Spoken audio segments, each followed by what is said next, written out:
बांग्लादेश की प्रधानमंत्री शेख हसीना वहाँ से चली गई हैं और इस वक्त जो है भारत में हैं। क्या कहेंगे उनको? देखिए, भारत की संस्कृति रही है कि शरणागत को शरण देना, लेकिन जिस तरह से बांग्लादेश के हालात बिगड़े हैं, ये पूरी दुनिया के लिए एक बहुत बड़ा खतरा है।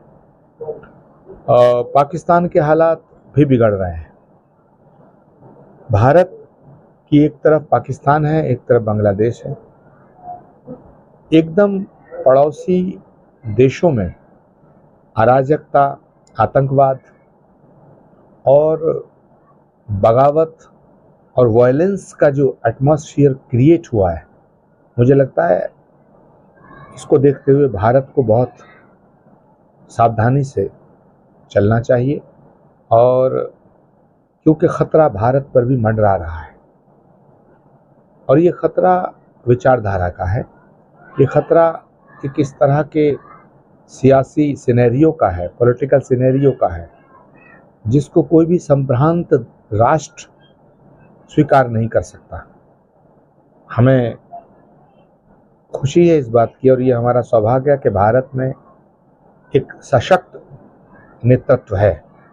नरेंद्र मोदी जी के रूप में, भारत के प्रधानमंत्री के रूप में एक सशक्त, समझदार और समर्थ नेतृत्व है। लेकिन भारत की सरकार को बांग्लादेश और पाकिस्तान की गतिविधियों पर नज़र रखनी पड़ेगी और भारत की जनता को भी देश हित में सोचकर, तमाम पॉलिटिकल पार्टीज़ को राष्ट्र हित में सोचकर राजनीति के कदम उठाने पड़ेंगे। अपने स्वार्थ में अंधे होकर के राष्ट्र का नुकसान करने वाले सभी नेताओं से मैं अपील करना चाहता हूं कि सियासत अपनी जगह है, सत्ता अपनी जगह है, मगर जब बात राष्ट्र की आए, राष्ट्र के हित की आए, जब बात मुल्क की आए, तो वहाँ अपना स्वार्थ छोटा पड़ जाता है। हम सियासत की बलि देश को नहीं चढ़ा सकते। सियासत देश के लिए होनी चाहिए, देश सियासत की बलिवेद पर भेंट नहीं चढ़ना चाहिए।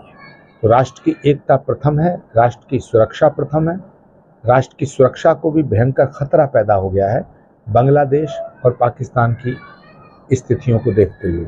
दूसरा, भारत सरकार और भारत के प्रधानमंत्री जी से मैं आग्रह करना चाहूँगा कि वो बांग्लादेश में जो भारतीय मूल के लोग रह रहे हैं, उनकी सुरक्षा सुनिश्चित करने के लिए इंटरनेशनल लेवल पे बात करें। एक और गंभीर दुखद सूचना मिल रही है कि बांग्लादेश में रहने वाले हिंदुओं को मारा जा रहा है, पीटा जा रहा है, जलाया जा रहा है। ये भी बहुत ही दुखद और चिंतनीय विषय है। तो मैं भारत के प्रधानमंत्री जी से ये भी निवेदन करना चाहूँगा कि किसी भी सूरत में बांग्लादेश में जो हो रहा है उसको रुकवाने के लिए अंतर्राष्ट्रीय स्तर पर वो पहल करें, क्योंकि नरेंद्र मोदी जी सिर्फ भारत के ही नेता नहीं हैं, विश्व के सशक्त और समर्थ नेताओं के रूप में उन्होंने अपनी पहचान बनाई है। इसलिए पूरी दुनिया को नरेंद्र मोदी जी से अपेक्षा है कि वो बांग्लादेश में जो हो रहा है इस घटनाक्रम पर नज़र भी बनाए रखेंगे और वहाँ की समस्याओं को, वहाँ इंसानियत के नाते और अंतर्राष्ट्रीय संबंधों के नाते उसको, उस समस्या को सुलझाने के लिए कोई ना कोई ठोस फैसला लेंगे।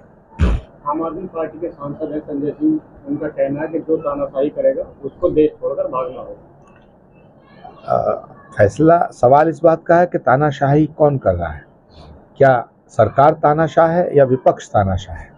मुझे तो इस समय जो विपक्ष है ये तानाशाह नजर आ रहा है। चाहे वो अयोध्या की घटना हो, चाहे वो भारत की संसद का निर्माण हो, चाहे वो सर्जिकल स्ट्राइक हो, चाहे वो 370 हटाने का फैसला हो, चाहे वो सुप्रीम कोर्ट का कोई फैसला हो, विपक्ष न संविधान में विश्वास रखता है, विपक्ष न सभ्यता में विश्वास रखता है, विपक्ष न संस्कृति में विश्वास रखता है।